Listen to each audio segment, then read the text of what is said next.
compartir el tema que he titulado Aviva el fuego de Dios que está en ti. Y quiero basarme en Primera de Timoteo, capítulo 1, versículo 6. Pablo le hace un encargo a Timoteo y le dice justamente en Primera de Timoteo, capítulo 1, versículo 6: por eso te recomiendo, te aconsejo, dice otra versión, que avives la llama del don de Dios que recibiste cuando te impuse las manos. Aclaro dos conceptos allí. Yo casi siempre uso muchas versiones: la Reina Valera 60, la Nueva Versión Internacional, la traducción del lenguaje actual, la Dios habla hoy, la Nueva Traducción Viviente, etcétera, porque todas juntas tienen una riqueza enorme para aprender acerca de la palabra del Señor. Ese es el primer concepto. Y lo segundo que le quiero compartir es que este hombre Timoteo es el hijo espiritual de Pablo. Como es hijo espiritual de Pablo, Pablo lo ha acompañado en su caminar y ha hecho de este muchacho, que comenzó justamente como un muchacho, un gran hombre referente, para que entonces él se convierta en un predicador a muchas personas. Pero este muchacho, su fe fue creciendo poco a poco por producto de su mamá y de su abuela. Él tenía una mamá que se llamaba Eunice, y tenía una abuela, una mamá llamada Loida y una abuela Eunice. Tenía una mamá y una abuela. Lo cierto es que las dos habían abrazado la fe de una manera extraordinaria, y una la transmitió a la otra y la otra la transmitió a Timoteo. Entonces Pablo ve en Timoteo una fe robusta, una fe fortalecida, y dice: esa fe es la misma que tenía tu mamá y es la misma que ha tenido tu abuela. Esto quiere decir que esta mamá, que era la abuela, se esforzó por transmitir su fe a su hija, y su hija se esforzó por transmitir su fe a Timoteo, y Timoteo creció con una fe con raíces en Dios. Este hombre llamado Timoteo es aquel al cual Pablo entonces le hace un llamado de parte de Dios, impone sus manos sobre él, ora por él, y a partir de ahí ya nace un hombre dispuesto para toda buena obra. Ahora le toca a Timoteo. Le toca a Timoteo darle vida a su fe. Por eso Pablo le dice: aviva la llama del fuego. Le toca a Timoteo mantenerla viva, que no se apague, que no se enfríe, que no se desanima, que él no se esconda. Le toca a Timoteo avanzar con pasión. En el verso 7 de ese mismo capítulo de Primera de Timoteo 1, Pablo le recuerda: tienes dentro tuyo poder, amor y dominio propio. Ahora, quisiera que usted en casa pueda decirlo, porque este mismo encargo a Timoteo es el mismo encargo para usted, es el mismo encargo para mí. Además tenemos lo mismo, tenemos dentro nuestro amor, poder y dominio propio, para que no vivamos esta vida ni con timidez ni con cobardía, sino haciendo lo que Dios nos llamó a hacer. Esto de echarle leña al fuego le toca a usted, me toca a mí. Esto de avivar el fuego le toca a usted, me toca a mí. Nadie más lo hará por nosotros. Pudiera ser que escuchando una prédica nos dé ese chispazo que ocupamos. Hace poco en casita hice carne asada porque Jackie quería impresionar al yerno, entonces hizo carne asada, en realidad tortas para hacer hamburguesas. ¿Y quién cree que hizo la carne de las tortas? Yo, por supuesto, ¿verdad? Entonces ya las llevé a la cosita esta que nos prestó Alex, la parrilla, gracias, que yo solo me lo sé en griego. Entonces ahí está la parrilla, y comencé a echarle carbón, y compré el carbón, no sé cuál era, vegetal o no sé qué, y compramos como 800 kilómetros de chispa. Le eché todas las chispas, aquello casi hace un incendio, pero el carbón no se encendía. Qué cosa rara. Lo cierto es que yo dije: a mí me toca, es la única tarea que tengo para hacer, ya que iba a hacer toda la comida y todo, y a mí me toca encenderlo. Duré como 2 horas, pero ¿qué cree? Vieran qué doraditas me quedaron las tortas y el techo. Lo cierto es que comprendo que a usted le toca, a mí me toca conectarnos con la pasión que Dios nos dio, hacer la misión que Dios nos encomendó y darle fuego a ese llamado que no se apague. Primera de Timoteo, capítulo 1, verso 8, le dice Pablo a Timoteo: comienza de esta manera, para que no se apague el fuego, comienza de esta manera. No te avergüences de dar testimonio de nuestro Señor Jesucristo. No te avergüences, no te avergüences, ni tampoco de mí, que estoy prisionero por su causa. Al contrario, tú también con el poder de Dios soportas sufrimientos por el evangelio. ¿Cómo se aviva el fuego de Dios? Cuando compartimos la verdad de Dios y cuando sufrimos por su causa. Así se aviva el fuego de Dios cuando usted es capaz de hablar las verdades de Dios, de compartir el mensaje de esperanza. Mire, esto es como un pedacito de leña que cae en ese pequeño hoguerita y le echa más, y cada vez que usted comparte se llena más de la gracia del cielo, y entonces ya no solo llena su vida, sino que comienza a llenar las vidas de otras personas.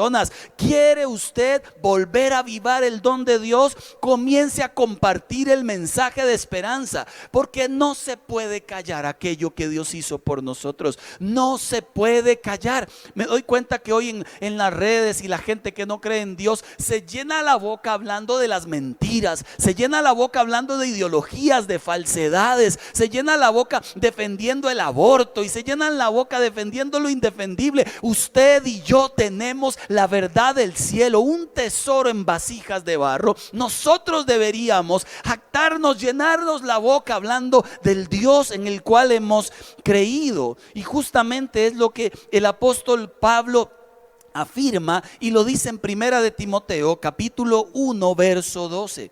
Yo padezco sufrimientos, dice Pablo, pero no me avergüenzo, y hay una razón: porque sé en quién he creído.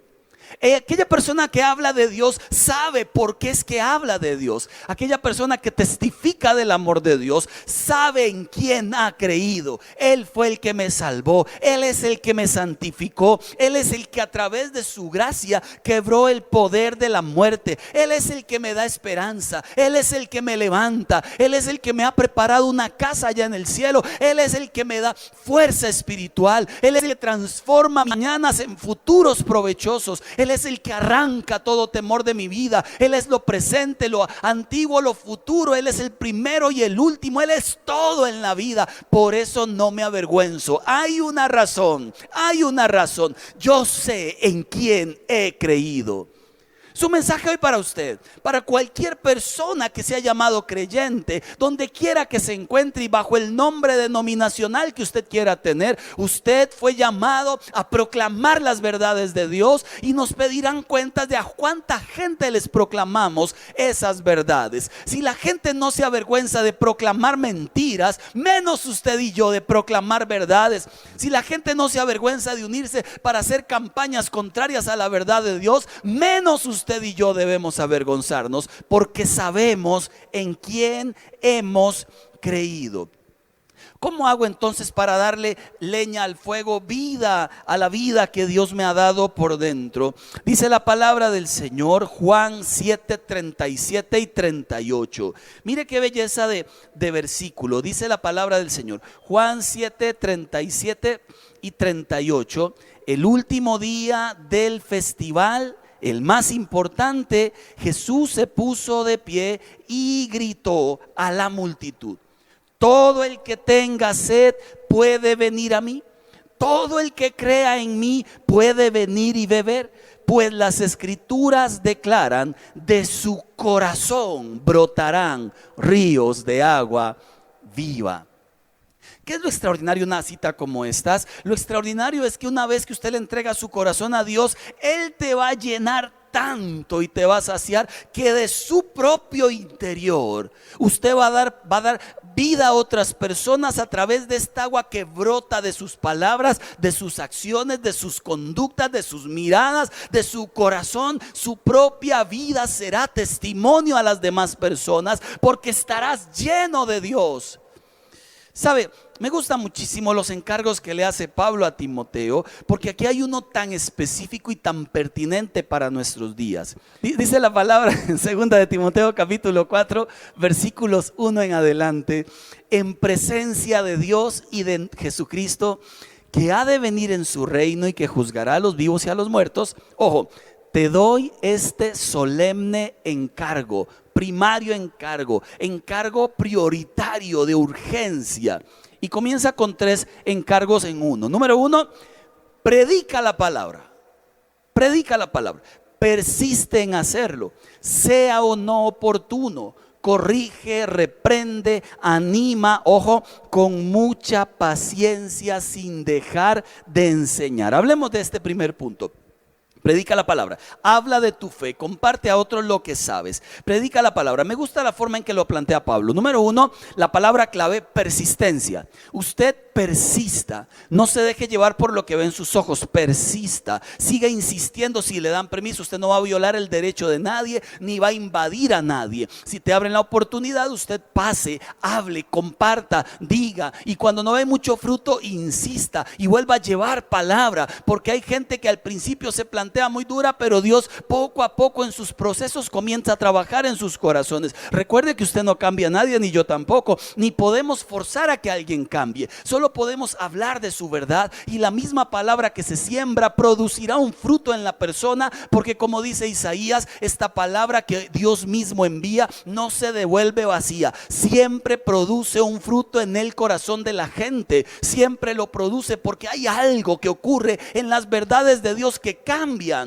A mí la gente me sigue insistiendo en cómo de un día para otro yo dejé la vida que llevaba para abrazar una nueva vida. Eso tiene un llamado, tiene un nombre y se llama nacer de nuevo, y es producto del toque de Dios en el corazón. Nadie puede cambiar solito, nadie tiene esa capacidad de transformar el alma. Jesucristo la tiene. Él es quien cambia el alma, quien toca el corazón. Por eso nos dice usted y yo, necesitamos llevar el mensaje, persistir en hacerlo, sea o no oportuno, corrige, reprende, anima, con mucha paciencia, comprendiendo en de verdad que es el Espíritu quien cambia, quien toca.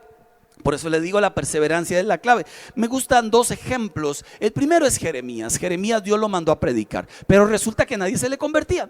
Esto es como cuando yo comencé a vender papaya en el mercado de mayoreo. Trabajé con mi mamá en una sodita que ella tenía, y luego me emancipé de mi madre y me comencé yo a hacer mi propio negocio. Entonces compraba papaya y al final siempre tenía pérdidas. Malísimo, oiga, vendiendo papaya. Luego me puse a vender moras. Entonces ya vendía papaya y mora. Entonces ahí más o menos me daba. Por eso yo entiendo muy bien a la gente ahora que tiene su pequeño negocio, y estos cierres pues les producen alguna afectación a sus economías, a sus familias. Esta historia de Costa Rica debe pasar por otra solución, y esperamos en Dios que la encontremos pronto. Lo cierto es que, volviendo al punto, es importante entender algo como esto, porque la persistencia y la paciencia son claves. Dios nos manda a enseñar, y Jeremías tiene una bronca interior, porque dice Jeremías: yo predico, enseño, y al final nadie se convierte. Y Dios le dice: Jeremías, usted tranquilo. Si al final nadie se convierte, eso es cosa mía. Usted tranquilo, yo lo que quiero es que mi pueblo sepa que hubo voz de profeta en medio de ellos. Yo lo que quiero es que la gente no tenga un pretexto el día que se encuentren delante de mí. Alguien les habló, alguien les dijo que había esperanza, alguien les dijo que sus conductas eran malas, alguien les dijo que podían tener sanidad en el corazón. Eso es lo que yo quiero, y al final de los tiempos ocurrirá igual. La gente llegará delante de Dios, y si usted apoyó malas conductas, usted tendrá la responsabilidad sobre esa persona. Si usted a alguien que hizo algo malo lo llamó bueno y le aplaudió, usted también será responsable por esa persona. Nosotros debemos decirle malo a lo malo y a la gente: ese no es el camino. El camino fue el que Dios dijo. No nos brinquemos lo que Dios dijo.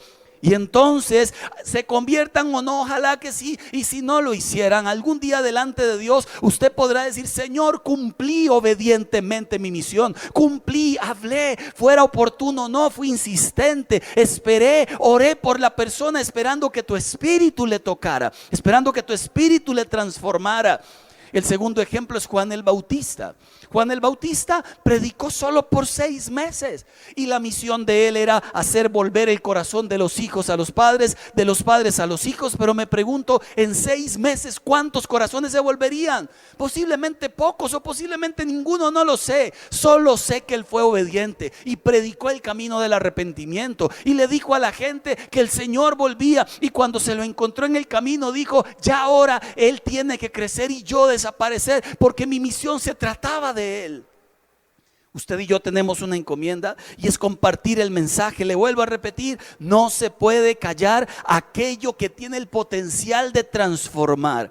Segunda de Pedro, capítulo 3, verso 9 lo dice así: el Señor no retarda su promesa, según algunos la tienen por tardanza, sino que es paciente para con nosotros, no queriendo que ninguno perezca, sino que todos procedan al arrepentimiento. Alguna vez le conté que esta chica, yo trabajaba en un segundo piso en una empresa hace años, y ella estaba abajo en recepción, y ese día pasé y la veo llorar. Cuando la miro llorar, la veo deshecha en su corazón, llorar ahí en la recepción, y yo me acerqué y en lugar de darle palabras de consuelo, orar por ella, hacer algo cristiano, solo le dije hola, y seguí pensando todo el camino en hola. Dios mío, hay algo más que yo puedo hacer que un hola, hola. Y mire, el hola me martillaba en la cabeza, y me senté en la hola, ahí seguía con el hola. Qué horrible es no hacer la labor que Dios nos mandó a hacer. Como media hora después reacciono. Hola, seguía ahí. Hola, Señor del cielo, voy a dormir en la noche, ahí la vocecilla me va a salir. Entonces dije, yo tengo que hablar con ella. Si algo le está pasando, yo tengo un mensaje de esperanza para ella. Cuando bajé, otro compañero que era creyente estaba orando por ella. Miren, me ganó el mandado. ¿Por qué me ganó el mandado? Decimos en Costa Rica, por una razón. Yo tenía que hacer eso que él se puso a hacer. Él tenía que hacer eso que él se puso a hacer. Pero si no lo hace usted, lo hará otro. Dios usará sus mensajeros y Él quiere bendecir a su gente, pero quiere usar su vida con poder, una vida llena del fuego de Dios, que esté dispuesta al lugar donde quiera que esté a llevar el mensaje de esperanza. Si usted es doctor o enfermera, allí usted debería llevar el mensaje de esperanza. Si es profesor, allí debería hablar de sus valores, así como los otros hablan de los antivalores. Si usted maneja un taxi, allí persona que se le monta en el taxi, debería usted llevar el mensaje o poner las prédicas del pastor Marco Vega. Algo deberíamos hacer. Si usted trabaja en un banco, por lo menos en el saludo, gracias, Dios les bendiga, que el Señor les acompañe. Las bendiciones deberían salir de nuestros labios hacia la gente, porque usted y yo tenemos bendición en nuestros labios para las personas. Tenemos un mensaje que no se puede callar. Y Pablo le dice a Timoteo, no dejes que el fuego se apague. No permitas que el fuego se apague. No lo permita. Es a usted al que le toca. No lo permita. ¿Cómo lo logras? Comparte la fe. Comparte la fe. Háblale a todos. Sea oportuno, a tiempo, a destiempo. Háblalo. Postéalo en tus redes. Dilo, grítalo al mundo. Habla del Dios en el que crees. Comparte la fe. Si ese es el llamado, y puerta que se abra, crúzala. Puerta que se abra, crúzala.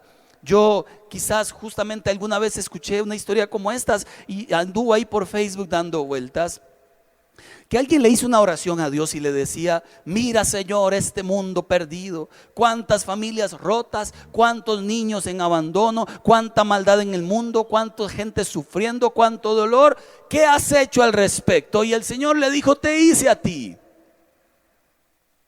Me hizo a mí, hizo a la iglesia. Dios nos hizo a nosotros para sanar el dolor de este mundo a través de su palabra, a través de su mensaje, a través de su esperanza. Le hizo a usted, me hizo a mí. Y no hay nada más extraordinario que un creyente viviendo el evangelio a plenitud. Eso sí que es transformador, de verdad. Ahora, se necesita comprender algunas cosas para compartir la fe.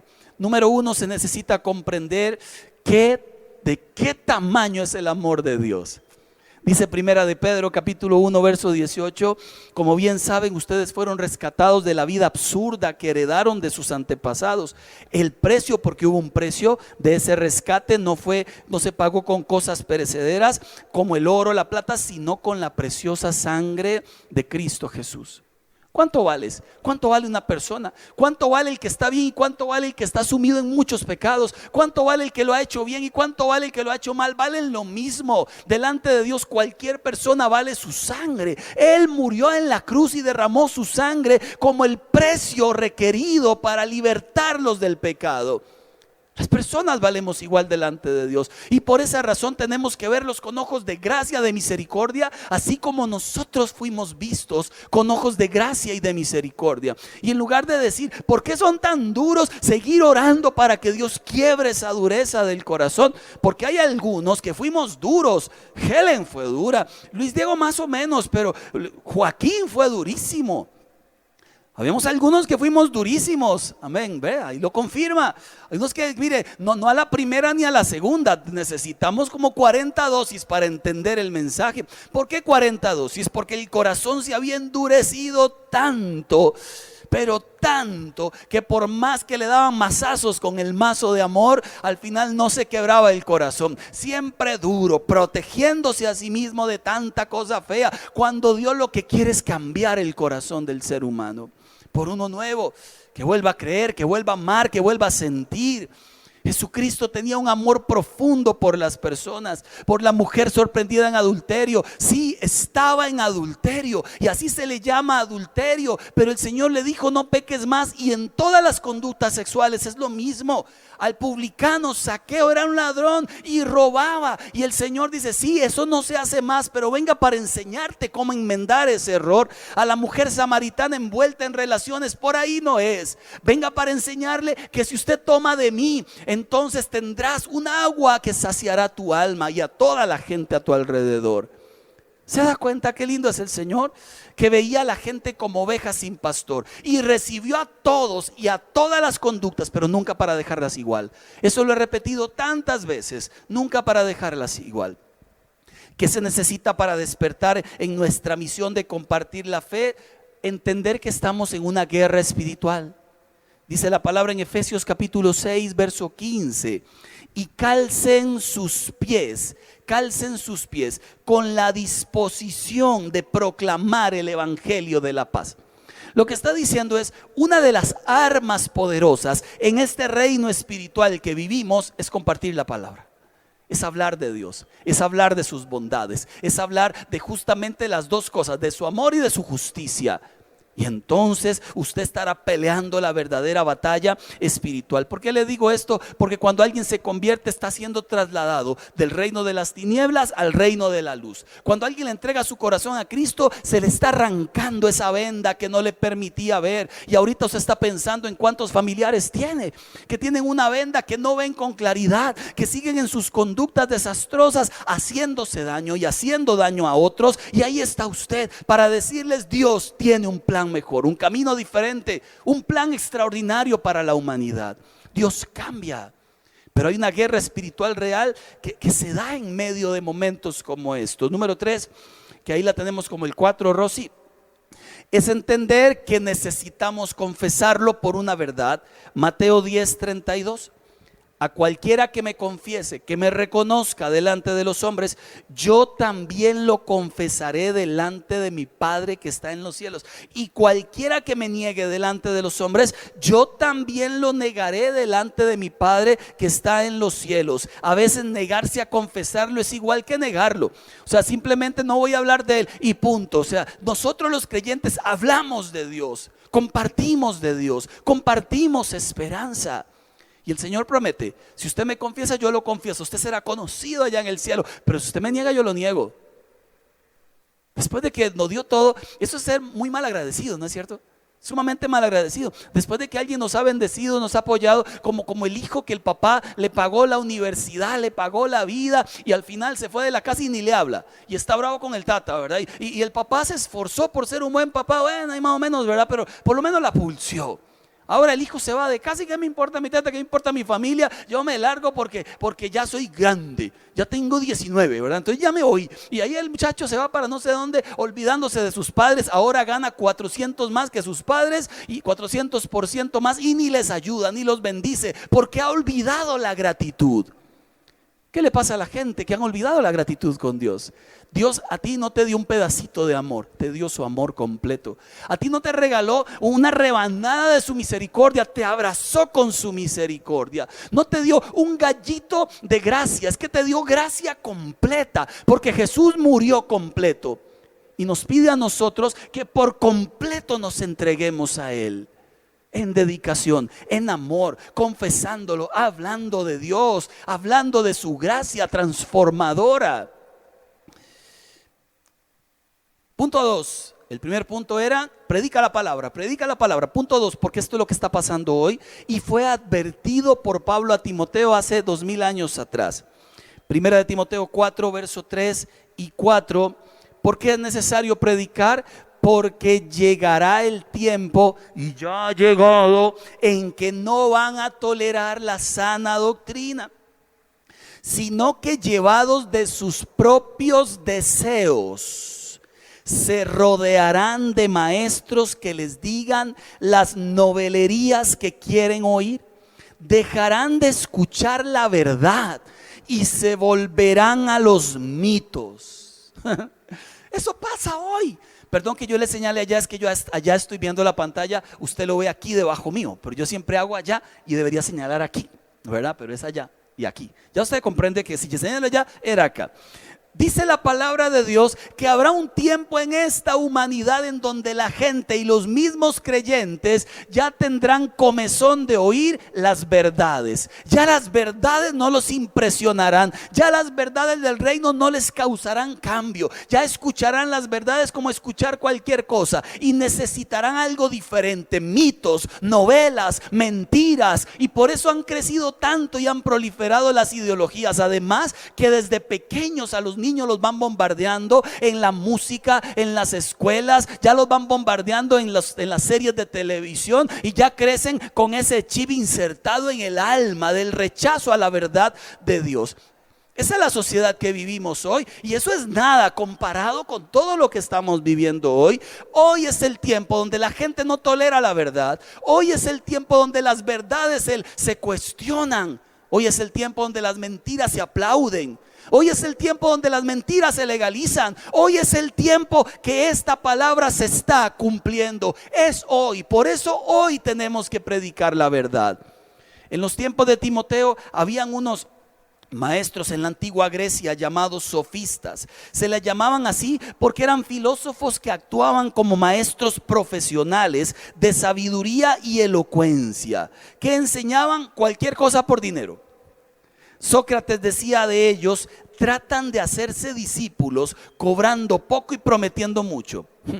Cuidado, porque si hablamos de la sociedad, que también está mal, hablemos de la iglesia y hablemos de gente sofista en nuestros tiempos que ofrecen un montón de cosas a cambio de dinero. Esa no es la iglesia, lo decíamos ayer. La iglesia del Señor no es avara, no es acumuladora, es una que comparte lo que ha recibido para que otros tengan también. Esa es la iglesia. Mucha gente hoy quiere vivir el quinto evangelio, el evangelio del yoísmo. Yo quiero cosas fáciles, cero sufrimiento, ley de menor esfuerzo, dígame un mensaje que me haga reír o que me haga llorar, evangelio sin cruz. Yo quiero un lugar donde mis problemas se acaben, quiero un lugar donde llamo ahora y además de que me hacen un milagrito me dan un estuche para el celular de gratis. Quiero vivir sin compromiso, quiero vivir sin pagar el precio. Ese no es el evangelio de Cristo. El evangelio de Cristo fue el que se predicó hace 2000 años y no ha cambiado, y no es retrógrada, y no es antiguo, porque sigue teniendo el poder transformador en la vida de las personas.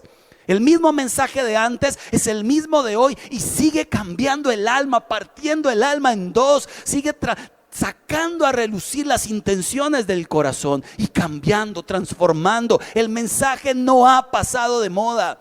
Lo que cambian son las culturas, lo que cambian son las modas exteriores, pero el mensaje de Cristo se mantiene inalterable, y cualquiera que acuda a Él con humildad recibirá el cambio del cielo.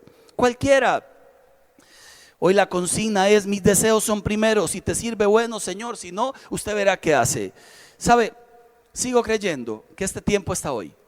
Sigo creyendo que este tiempo del que hablaba Pablo es hoy. Con mucho más razón sigo creyendo que la iglesia debería predicar y hablar del reino y hablar de misericordia y hablar de que aquí recibimos a todos para decirles: hay un camino del cielo que es diferente. A todos por igual, en cualquier conducta, a los que se enojan, a los que mienten, a los que hacen corrupción, a los que traicionan sus familias, hay esperanza. A los que están confundidos, hay esperanza. Jesús sigue siendo la esperanza.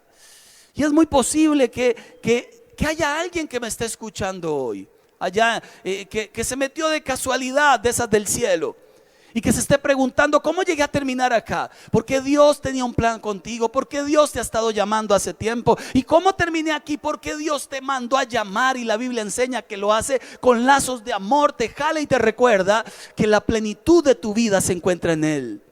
Y hasta que no nos encontremos con Él, andaremos perdidos en el alma. No sé cuál predicador dijo hace mucho tiempo que tenemos el corazón un hueco en forma de Dios y solo Dios lo puede llenar. Solo Dios. Cualquier área, cualquier necesidad, la suya, las mías, cualquier defecto, cualquier problema, solo Dios puede saciar el alma herida. Y termino, punto 3. Pablo le dice a Timoteo, predica la palabra. Pablo le dice a Timoteo, vendrán tiempos muy difíciles donde la gente rechazará la verdad. Y Pablo le dice a Timoteo, además tú encarna el mensaje. Segunda Timoteo, primera Timoteo 4, versículo 5. Este fue el que anoté mal, creo, ¿verdad? Este fue el que anoté mal. Segunda de Timoteo 4, verso 5. Tú, por el contrario, sé prudente en todas las circunstancias, soporta sufrimientos, dedícate a la evangelización, cumple con los deberes de tu encargo, de tu ministerio. Cuando los cristianos presentamos una imagen distorsionada del Jesús de la Biblia, colaboramos para que la gente se aparte de Dios. ¿Qué le pasa a Jonás? Está durmiendo mientras debería estar orando. ¿Qué le pasa a los marineritos? Están clamando mientras ellos deberían estar confiados porque van con Jonás. ¿Qué le pasa a la iglesia hoy? No debe estar durmiendo, debe estar clamando, predicando, hablando las verdades de Dios, viva, fortalecida otra vez. Termino con una historia muy linda, dos historias muy lindas. La primera está en Mateo, del llamamiento que hace el Señor con Pedro y Andrés. Mateo 4, verso 18 al 20 lo dice así: mientras caminaban junto al mar de Galilea, Jesús vio a dos hermanos, uno Simón, llamado Pedro, otro Andrés. Estaban echando la red al lago, pues eran pescadores. Vengan, síganme, les dijo Jesús, y los haré pescadores de hombres. Mira el verso 20, es extraordinario. Al instante dejaron las redes y lo siguieron. Yo le voy a explicar esto.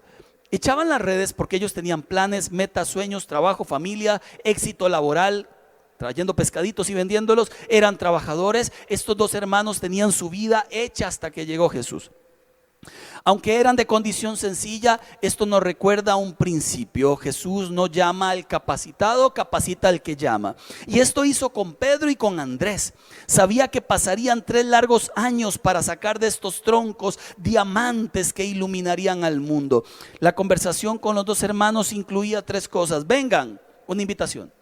Síganme, una renuncia, porque no podemos seguir a Jesús con las manos llenas. Y 3, y yo los haré entonces un propósito para sus vidas, mejor que cualquier buen éxito que hayamos tenido en la vida, mejor que el dinero, que la carrera, mejor que el matrimonio, que cualquier sueño.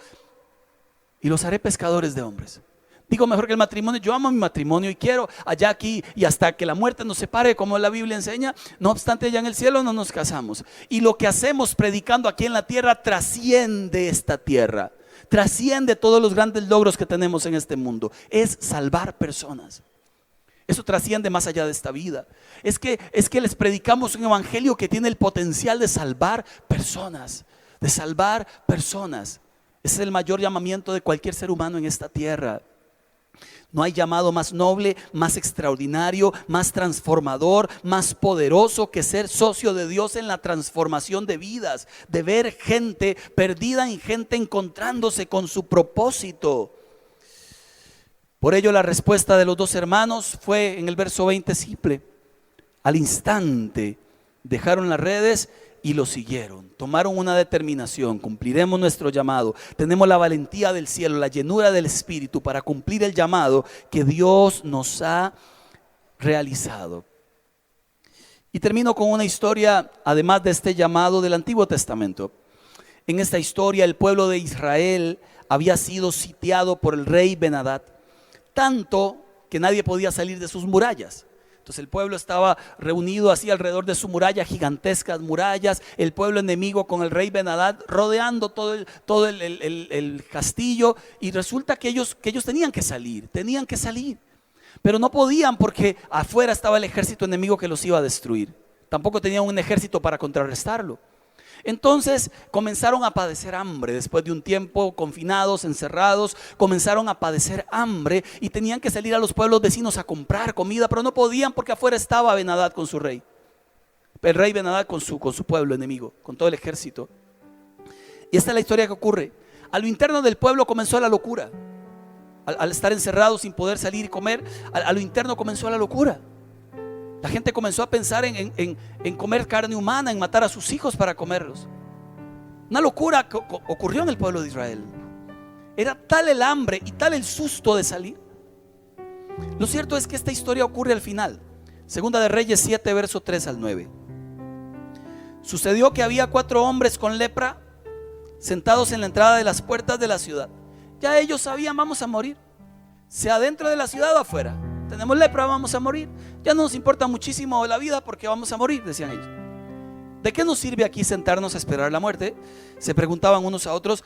Si nos quedamos aquí moriremos, pero con el hambre que hay en la ciudad, moriremos de hambre también allá si regresamos. Así que mejor sería ir y entregarnos al ejército arameo. Si ellos nos perdonan la vida, mucho mejor, pero si nos matan, igual de por sí vamos a morir. Qué lógica interesante, ¿no? Y tienen razón. Todo el pueblo estaba escondido allí en su lugar, y al frente veían al ejército. Si salimos nos matan, pero si nos quedamos aquí igualmente vamos a morir, o de hambre o de lepra. Entonces tienen una genial idea: vayamos al pueblo enemigo. Si nos matan igual íbamos a morir, pero si no nos matan tal vez nos den comida, tal vez tengan misericordia. Dice el verso 5: así que al ponerse el sol salieron al campamento de los arameos, pero cuando se aproximaron al límite del campamento no había nadie, pues el Señor había hecho que el ejército arameo escuchara el traqueteo de carros de guerra a toda velocidad, el galope de caballos, los sonidos de un gran ejército que se acercaba. Esto escucharon, pero eso no existía. Dios misericordiosamente hizo un sonido desde el cielo que allá en la tierra el ejército enemigo escuchó y pensó: Israel está armado hasta los dientes. No era Israel, era el Dios de los israelitas. No era Israel, era el Dios que los protegía. No eran ellos estaban asustados. Era el Dios que estaba con ellos, que salió a defenderlos. Muy a pesar de que habían fallado, porque estaban así por tanto pecado de la ciudad. Por eso se gritaban el ejército enemigo unos a otros: el rey de Israel ha contratado a hititas y a los egipcios. Mire toda la locura que se les hizo en la cabeza. Y a los egipcios para que nos ataquen. Así que se llenaron de pánico. El pánico y el temor no son buenos amigos. Se llenaron de pánico y huyeron en la oscuridad de la noche. Abandonaron carpas, caballos, burros, todo, y corrieron para salvar las vidas. Esta fue la victoria que tuvo Israel más curiosa, chistosa y poderosa que hayamos visto. Se achutó el ejército enemigo. ¡Qué miedo! Se asustó. Escucharon allí un ejército, era de noche, y salieron huyendo y dejaron todas sus pertenencias fuera de la ciudad. Mientras el pueblo temblaba dentro de la ciudad, porque olvidaron que tenían a Dios de su lado, porque olvidaron que tenían al Todopoderoso que había abierto el mar en dos, porque olvidaron los milagros del cielo, porque olvidaron que el Dios de los cielos nunca llega tarde, porque olvidaron también de verdad clamar a Dios. En lugar de clamar a Dios se volvieron al canibalismo. Algo se parece a nuestra historia hoy. Si estamos protegiéndonos de esta historia, no olvides confiar en Dios.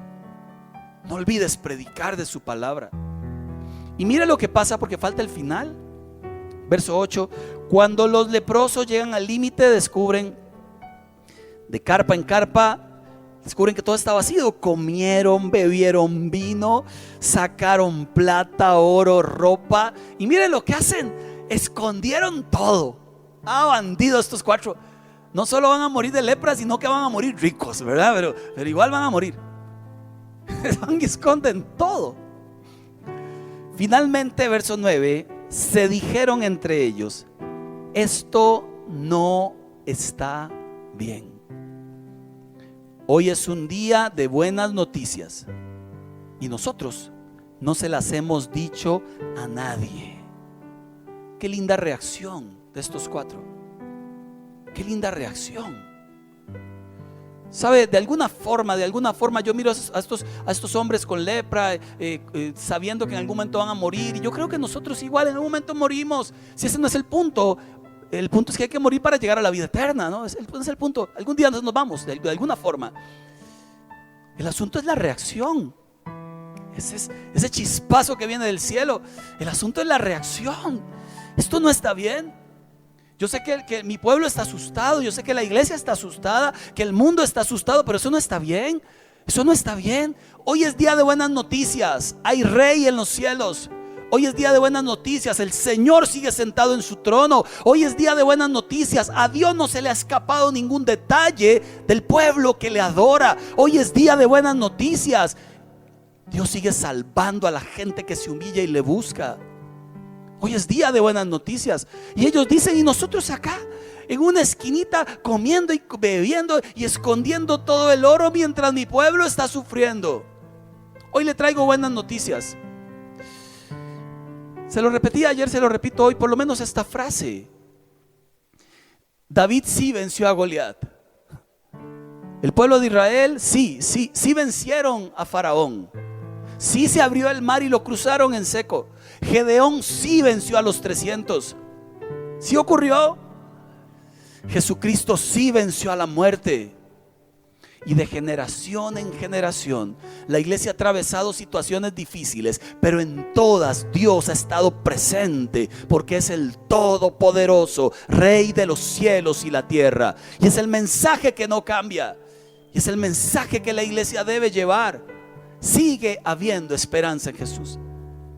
Sigue tocando corazones, transformando vidas. Sigue interesándose en aquel hombre pequeñito Zaqueo como en el grande y lleno de opulencia. Sigue mirando a la mujer deshecha en el suelo como aquella que piensa que no necesita nada. Es el Dios que se mira, que es capaz de mirar el corazón y no la apariencia. Esto no está bien. Y terminan: si esperamos hasta la mañana, seguro nos ocurre una calamidad, porque guardarse el bien nos trae el mal. Vamos, regresemos al palacio y contémosle a la gente. Mundo en crisis, la iglesia no. No es que no estamos viviendo en este mundo, es que tenemos una esperanza mayor, enorme, que se llama Cristo Jesús. Y nuestra oración es: Señor, que mientras hablamos, tú abras el corazón de la gente. Yo no lo voy a abrir, no puedo. Que tu espíritu abra el corazón de los familiares, que tu espíritu abra el corazón de mis amigos, que tu espíritu, pero se ocupa que usted hable, que usted muestre con sus acciones las verdades de Dios, que usted muestre con su matrimonio, a pesar de que le cuesta, porque a todos nos cuesta, que se puede en Dios. Que usted muestre con sus hijos que podemos hacer nuestro mejor esfuerzo. Pero la gente necesita, en estos tiempos donde la gente no tolera la verdad, necesitan escuchar la verdad. Y es nuestro llamado del Señor a la iglesia.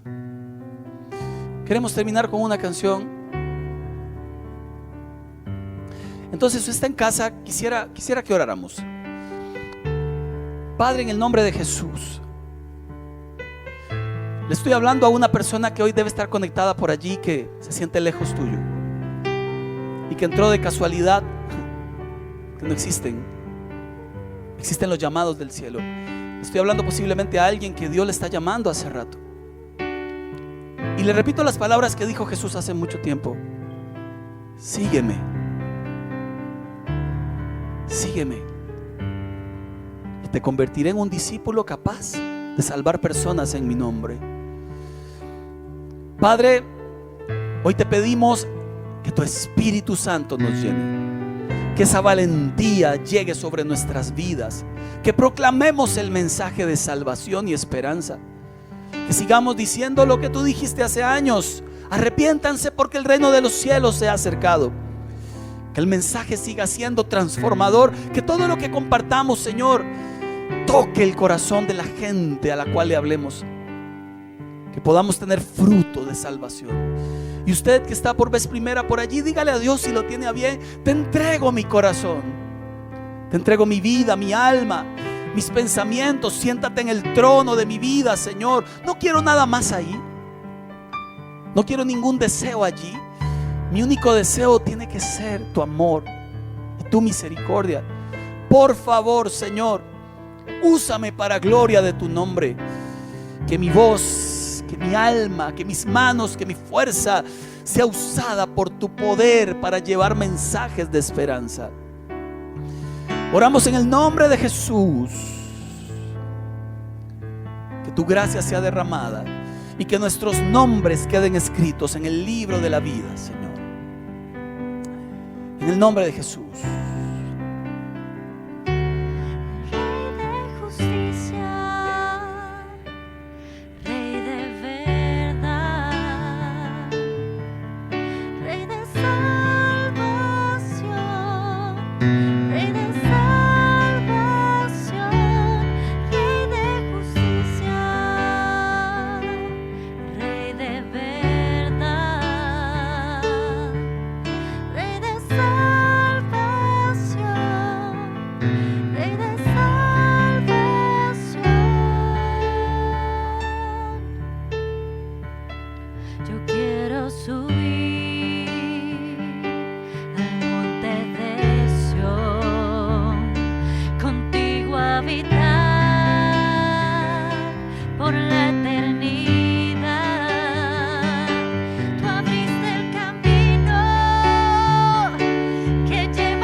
Rey de salvación,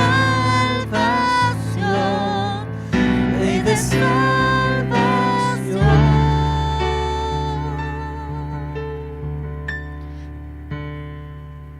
Marcaste la historia con tu salvación, quitando el pecado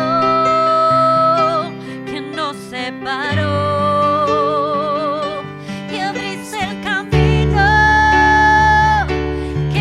Hacia el Padre, entregaste tu vida, derramaste tu sangre.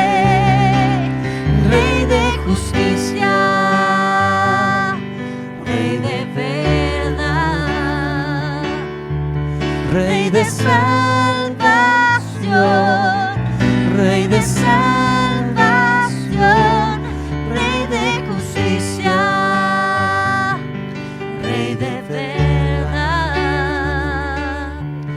Rey de salvación,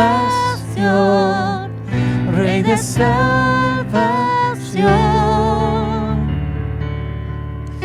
Así terminamos esta mañana, Señor, humillados delante de ti. Primero dándote gracias por tu amor inagotable, porque sin merecerlo nos has llamado a tu reino.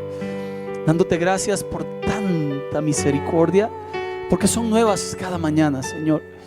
Y porque nos has abrazado con ternura, nos has dado esperanza, nos has dado vida eterna, nos has dado todo, Señor. Gracias, papá, porque estas buenas noticias no son para dejárnoslas, son para compartirlas. Nosotros sí tenemos la vacuna de salvación y se llama Jesucristo el Señor. Enséñanos a compartirla, enséñanos a con fe y esperanza hablar a los demás de ti. Y que tu amor y gracia no se aparten de aquellos que amamos, que algún día hemos de verlos a tus pies, que algún día hemos de verlos suplicando por ti, Señor.